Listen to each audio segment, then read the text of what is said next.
చేసి CPM party బృందంగా కలిసి ముఖ్యమంత్రికి విజ్ఞప్తి చేయడం జరిగింది.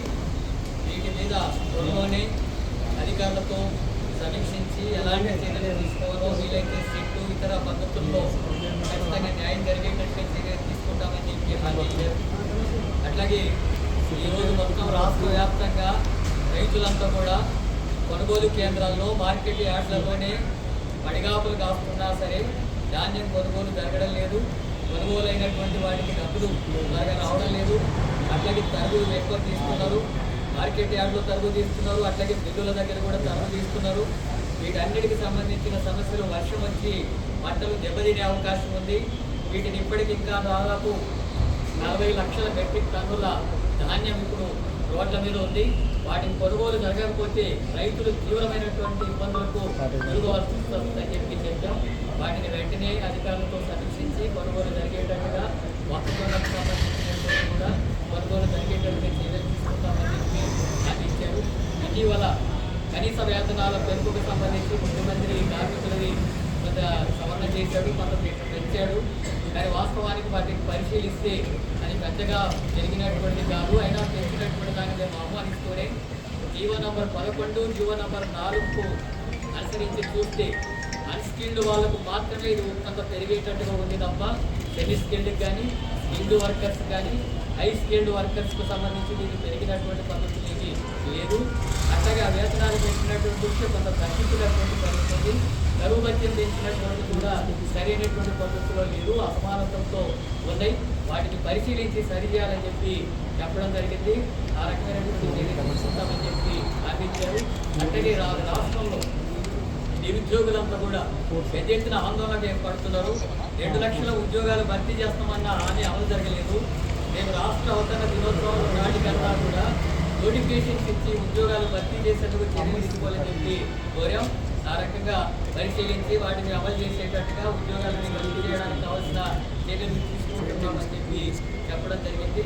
రాష్ట్ర వ్యాప్తంగా అనేక భూ సమస్యల దగ్గర, ముఖ్యంగా అసైన్డ్ భూములు తీసుకుంటున్నటువంటి దగ్గర, ఇప్పుడు ఫ్యూచర్ సిటీ దగ్గర కానీ మిగతా ప్రాంతాల్లో ఈ అసైన్డ్ భూములు తీసుకుంటే పట్టా భూముల కంటే అసైన్డ్ భూముల వాళ్ళకు తక్కువ రేటు ఇచ్చి వాళ్ళకి అన్యాయం చేస్తున్నారు. అసైన్డ్ భూములంతా కూడా ఎక్కువ మంది దళితులు, పేదలు ఉన్నటువంటివి. వాళ్ళకు కూడా సరైనటువంటి పద్ధతిలో పట్టా పొలాలకు ఇస్తున్నటువంటి పద్ధతిలోనే నష్టపరిహారం ఇవ్వాలని చెప్పి చెప్పడం జరిగింది. ఆ రకంగానే ఇచ్చేటట్టుగా చర్యలు తీసుకుంటామన్నారు. రామోజీ ఫిలిం సిటీలో సంవత్సరాల తరబడి పేదలకు 700 ఇళ్ల స్థలాలు అక్కడ ఇచ్చి ఉన్నారు. రాజశేఖర రెడ్డి ముఖ్యమంత్రిగా ఉన్నప్పుడు అక్కడ ఇళ్ల స్థలాలు ఇచ్చారు. కానీ ఇప్పుడు రామోజీ ఫిలిం సిటీ వాళ్ళకి మొత్తం కాంపౌండ్ కట్టుకొని సెక్యూరిటీ పెట్టుకొని పేదలను అక్కడ ఇళ్లకు కట్టనివ్వడం లేదు. మేము వెళ్ళి ఆందోళన చేస్తే అరెస్టులు చేస్తున్నారు. అక్కడ పేదలకు పట్టాలు ఇచ్చినా కాగితాలు కట్టుకొని ఎట్లా నేను ఇల్లు నిర్మాణం చేసుకుంటారు అని చెప్పి అడగడం జరిగింది. వాటికి సంబంధించి కూడా ఒక నెల రోజుల్లో ఆ ఇళ్ల స్థలాలందరూ కూడా వాళ్ళకి ఇచ్చేటట్టు చర్యలు తీసుకుంటాం. తగినటువంటి పద్ధతుల్లో అధికారులతో మాట్లాడి చర్యలు తీసుకుంటామని చెప్పి హామీ ఇచ్చారు.